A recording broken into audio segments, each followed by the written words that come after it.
Hey everybody, this is Meg from High Scores Arcade in Alameda, California, and I'm here to tell you a little bit about Universal's 1981 arcade game, Ladybug. Universal is a little bit better known, of course, for games like Mr. Do, but Ladybug had its time in the sun, and it is one of my personal favorites. We have two in our collection. We have a dedicated one that was made by Universal that has those kind of sexy silhouettes that the Universal cabinets have, the big glass bezels with the really kind of trippy artwork. So we have a dedicated one. We also have kind of an overseas bootleg knockoff that we got in the collection just to fill my need to play the game before we found the dedicated one. So it is one of my favorites, and despite my scores, I was taught how to play the game by two of the best people to ever touch it. Mr. George Lutz out in New York, who held the world record on the game for a hot minute, and Mr. Dana McIntyre, longtime friend of High Scores. May he rest in peace, but his scores will bring his legacy forward on our scoreboard because they are truly unattainable. So just to give you a marker of what excellent in the game looks like, Dana's score is up on our scoreboard at 1,999,000. But you don't have to worry about a score like that because we're here just to show you how to get the default game, get past the default score so you get your initials on that machine. So for those of you who don't know, all arcade games have a default score that the manufacturer sets that says you must be at least this good to get your initials up here on this board. So what does that look like? It's 10,000 for Ladybug. So let's go play and I'll show you how to get there. So in a game of Ladybug, you guessed it, the Ladybug, and your objective is to clear the level of all of these white X's and various other items. So other items that you see on the board here are, you'll see hearts, you'll see in letters, and you'll see some skulls. So the hearts are your item multipliers, your score multipliers. So you see up there on the top right hand corner it says times 3, times 2, times 3, times 5.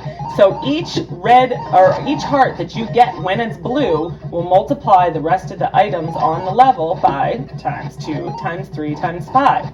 So you'll note that I started by getting those hearts while they were blue and collecting them so that my scores henceforth will be higher.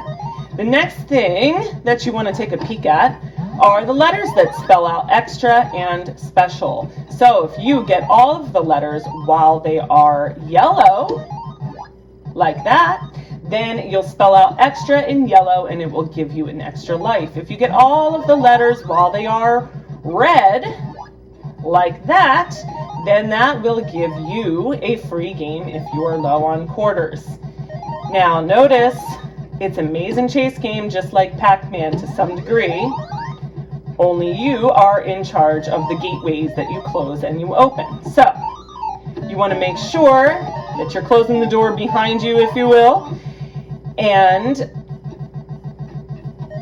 you make sure that you stay away from your enemies. Now the enemies are released approximately every 14 seconds, and that is also when the colors of the items on the screen change. Now you'll notice that I kept one little X there. So I've heard this game, likened to Pac-Man a lot, and similar to Pac-Man, if you clear the board, it's going to bring you to the next level, right? So I was keeping it there in case I had any more produce to get. There was nothing.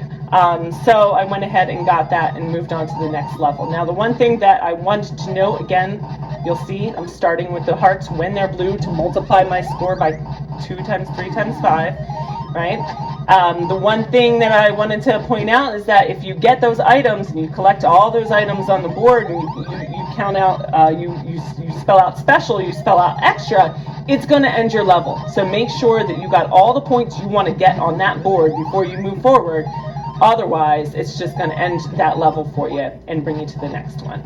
Okay, so other things to keep in mind, if you've already gotten your A in yellow and you've already gotten your A in red, there's still bonus to collecting them when they're red or different colors, because red is worth a little bit more.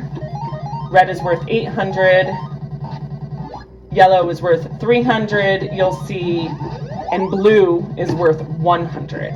Okay, or times 5 if you get the multipliers. So there is still benefit even if you spell out all the letters to to waiting for them for a second, for them to change color, but only if you have the game mastery down where you can do that. Thanks for watching today. And if you are new to High Scores Arcade, we are arcade collectors and preservationists with over 160 games in our collection here in Northern California.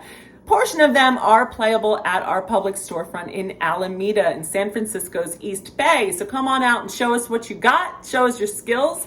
If you want to be a part of our mission or watch us as we do it, like, subscribe, share our content. If you want to help support our preservation efforts, we invite you to go to highscoresarcade.com/donate. Check us out there. Thanks for watching. We'll see you next time.